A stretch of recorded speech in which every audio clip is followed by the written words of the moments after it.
Currently, there are 6 Scream films with a 7th on the horizon coming out this February. So for right now, let's do a little tier list of all 6 of these bad boys before the 7th entry drops next year. Let's talk a little bit about it.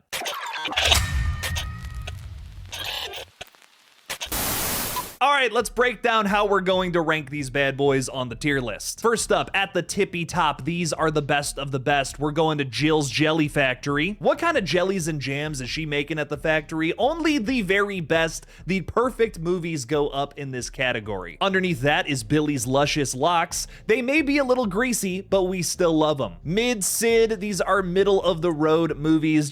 They're okay, they're decent. Randy's Hidden Gems are movies that had a lot of potential, but maybe didn't quite reach those heights. And finally, Detective Bailey. I don't think I have to explain why he's on the bottom. Starting off with the original, this is such an easy one. This goes all the way up to the Jelly Factory, ladies and gentlemen. This is a perfect movie, a very rare, amazing slasher film. You're not gonna get better than the original Scream film. I don't think this is a hot take even remotely to say this is gonna be the best of the best on the entire list. This video is gonna lose a lot of steam fast because I just think everything else that has come from this franchise is still very good, but you're just never gonna top that original. It reinvigorated the slasher subgenre, which I mean, that's an insane task. That is a subgenre that has had countless movies that have felt just repetitive and undercooked, not very great. Scream found a way to do it better than ever. The characters in this flick are super iconic. I love Sidney Prescott as a leading lady. I truly think she is the best final girl as of right now. Hopefully 7 doesn't ruin that. Randy as a character is such a fresh take on horror as well. He's the horror fan in universe who knows what's going to happen and no one is listening to him. As Randy would say, there's a very simple formula to making this character work. It's something that feels like it should have been done earlier than 1996. Many other movie characters from the years that would follow would kind of do some sort of riff off of Randy. I think one of the best examples is the stoner in Cabin in the Woods. But the Scream franchise has also tried to replace Randy in subsequent sequels. Kirby, I think they did a pretty good job with. Mindy, not as much, because she's quite literally the opposite of Randy. Randy lacked confidence, but was right about everything. Mindy is the exact opposite. She is very confident and wrong about everything, and I think that's kind of the problem with her character. I'm hoping they course correct with that here in this upcoming 7th installment. It's one of the many facets of the original Scream film that I just love. Randy is this character that we should be listening to, but nobody does because he's just a dorky dork. The meta commentary is super great, super poignant, super sharp. Some of the other sequels kind of hit on something similar to that, but nothing as great as this original film. The romance between Dewey Riley and Gale Weathers starts to spark here, and I'm pretty sure Billy and Stu were in a relationship as well. Scream was incredibly ahead of its time. There was never any chance that a sequel was going to top it. I love this movie to death. Next up on the list, we have Scream 2, and some people would go so far as to say that Scream 2 is a better film than the original. I just don't see that. I think there is a lot to love about Scream 2. I think it hits on the commentary angle just as well as the original. The idea that these movies are being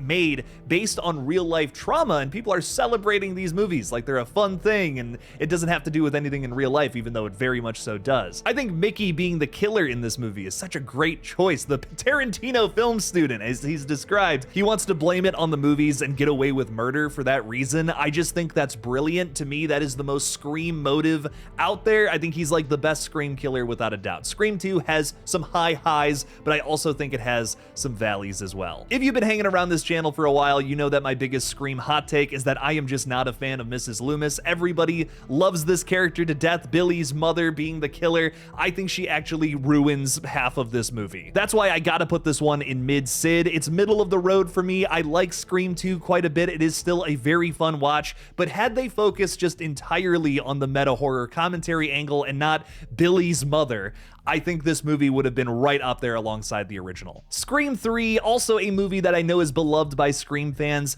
I do really enjoy this one. Once again, I think it has some really sharp commentary. I love everything that they're doing with John Milton, which is a total stab at Harvey Weinstein, the producer of these original 4 movies, who turned out to be a real-life monster. Yikes. Many people, including Wes Craven and the writer of this flick, Aaron Kruger, were clearly commenting on that here, with the character of John Milton played excellently by horror legend Lance Henriksen. That's probably my favorite part of Scream 3. The mystery I don't think is very good. Roman is very obvious in my opinion, but I do love his performance as Ghostface in the third act. His whole back and forth with Sydney is tense and powerful. I don't like that he's a secret brother. That is not a good twist. That is soap opera all day, but I do have a lot of love for 3, so I think I can't put it in Detective Bailey. That feels too harsh for a movie that does get a few things very much so right. Another thing I want to mention before we move on from Scream 3 is I also think that Sydney's storyline really takes off in this flick. That's another thing that is a very strong element of this movie. I just wish the Ghostface killer mystery was more interesting and the kills were actually present. There's like one good chase and kill in this entire movie, and that's a big problem. That's something that really weighs this one down for me. Even Scream, the franchise that is the overachiever of the slasher genre, has to have those core staples of what makes a slasher movie just that. You gotta have some good kills, you gotta have a scary killer, and half the time this film does not have that. Moving into Scream 4, baby, this is my favorite sequel. I love Scream 4 to death. I think this is a banger. It has a great murder mystery with a shocking twist at the end, a very of the times motive, and unfortunately didn't do very well at the box office. I don't understand that at all. This movie rocks. Scream 4 is a banger. It's going in Billy's luscious locks. Jill is probably my favorite Ghostface killer. I love Mickey, and I think he's crazy underrated. He has the best motive, but in terms of like what he gets to do in that third act, it's not a whole lot. He kind of just shows up and gets shot in the face. Jill actually gets to take over the show for a little while here. Scream 4's downfall is when it gets a little too campy. Scream 4's opening is something that has been critiqued quite a bit. I appreciate it from a distance, but it is just a little much when you're watching it. It's sort of like a catch-up throughout the 2000s, kind of going over all the different talking points in horror. A lot of this movie can be described that way, I feel. The meta commentary is just a little too in your face at times, and it just gets a little too cheesy. But when this movie is just taking itself seriously and going absolutely berserk, I think we see the scariest Ghostface of maybe the entire franchise here, especially with that Olivia kill. That is bloody, brutal, amazing setup as well. Just so much to love about that one. A great misdirection too. You think that Ghostface is coming after Kirby and Jill, but really, he's over at the next house. This was my first Scream movie as well, so I think that's why it just holds a very special place in my heart for that reason. But this twist ending, the great kills, a really scary Ghostface, it just makes for an excellent Scream sequel. I love Scream 4. Scream 5 captures a lot of the same energy of Scream 4, but just not quite as much as what that film was able to accomplish. And I think that's why I gotta put it just slightly above Scream 2 and mid-Sid. Scream 5 is another one of those movies where I feel like it's 50-50. Like there's some great stuff about this flick and there's some not so great stuff about this one. You have an opening scene where there's no deaths. That's really boring. The first kill of this movie is Vince just getting poked in the neck by Ghostface. What? Come on. Thankfully, Scream 2022 makes up for that a little later on with some really brutal kills for Judy, Wes Hicks, and also, of course, an emotional one, Dewey Riley. Dewey is probably my favorite Scream character, and to see him get viciously mauled here, oh my god, it breaks my heart every single time. You gotta love that about the flick, even if you think it's a massive mistake. It is a very big swing, and I think I put it above Scream 2 simply because the killer reveal really got me, where in Scream 2, it just didn't. Debbie Salt is just so unbelievably obvious throughout all of Scream 2. I had that figured out from like basically the first scene she was hanging out here. Richie, yes, maybe a little obvious too, but he just gives such a better killer performance. I'm so sorry. Laurie Metcalf is way too over the top in Scream 2 to be playing a sad and sullen parent. Similar problems in Scream 6, but we'll talk about that one in a sec. Amber's reveal is up there with Jill's. It is just as shocking, and oh my god, when she blows Liv's head off, that is unbelievable.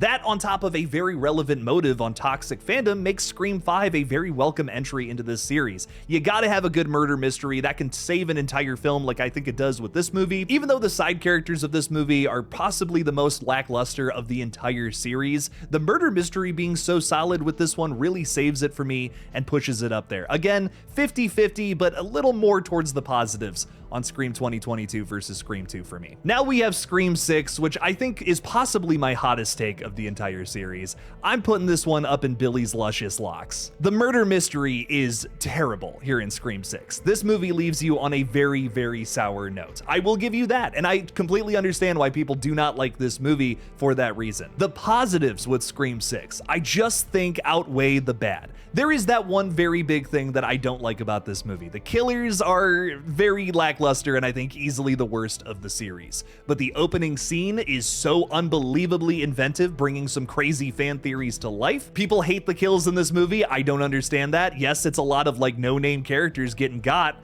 But man, those kills are awesome. We get robbed of an emotional death from Gale Weathers in this movie for sure. I don't think she should have lived, but also it wouldn't have made sense. Where's Sidney Prescott in that situation? You couldn't get Neve Campbell for this movie, so you had to write it that way. My conspiracy theory is that Gale was supposed to die in that sequence in Scream 6, but obviously it wouldn't have made sense if Sidney Prescott wasn't going to be there to then try to avenge her. Just like how she did in Scream 5 for Dewey. I think Scream 6 has the scariest Ghostface right up there with Scream 4 as well. I loved the cracked mask design, which obviously they borrowed from Halloween 2018, but I don't mind. I think it's sick as fuck to have a Ghostface mask variant in universe. Now, I mean, we've never really had that before. Don't mess with perfection, you know, I agree with that, but I just really like the cracked mask design in this movie. It totally rocks. The bodega sequence is one of the most tense scenes in this entire series, as well as the ladder crossing, which doesn't make a whole lot of sense for a ladder to be in a New York apartment. No, but does it make any sense for a bike to be on the 3rd floor of a sorority house? Also no. People will argue that there are a ton of gaps in logic here in Scream 6, but there are gaps in logic in all 6 of these movies, let's be honest here. Why would a guy who wants revenge on a single person use a knife to kill all of their friends first? Scream 6 is definitely asking you to suspend your disbelief, but can you have fun with it? I absolutely can. I love this sequel. It is number 3 for me. The brutality and misdirection of like 80% of this flick is just so phenomenal. I can excuse the really dumb repeat motive that they steal from Scream 2 at the end here. I think had this movie ended on a better note, more people would really vibe with it, but most of this is pretty fantastic up until you get to that 3rd act, and then it's just like, what the fuck? This is where I rank the series as of right now, but of course, Scream 7 is on the horizon here. I'm predicting as of right now that I think Scream 7 is either going to be at the bottom of Billy's Luscious Locks or right at the top of Mid-Sid. I'm predicting that Scream 7 is going to be my new like number 4 in the franchise. It's going to be right in the middle of my rankings. Now, obviously, this is a lot of speculation, but based on what we already know about Scream 7, there are things I like and there are things I dislike. I feel like it's going to fall in that Mid-Sid category for me, but I could be totally wrong, and I hope I'm wrong. I hope that this is a total banger. I'm guessing right now it's probably going to be my number 4 or maybe even my number 5. So far, none of these movies are Detective Bailey bad though. This is a very consistent franchise where I think all 6 entries are very much so worth a watch or good films in general. Hopefully Scream 7 doesn't break that streak. How would you rank all 6 of these movies, and where do you think 7 is going to land for you? Let me know down in the comments below. Thank you all for watching, please subscribe, and as always, don't forget to kill it out there, y'all.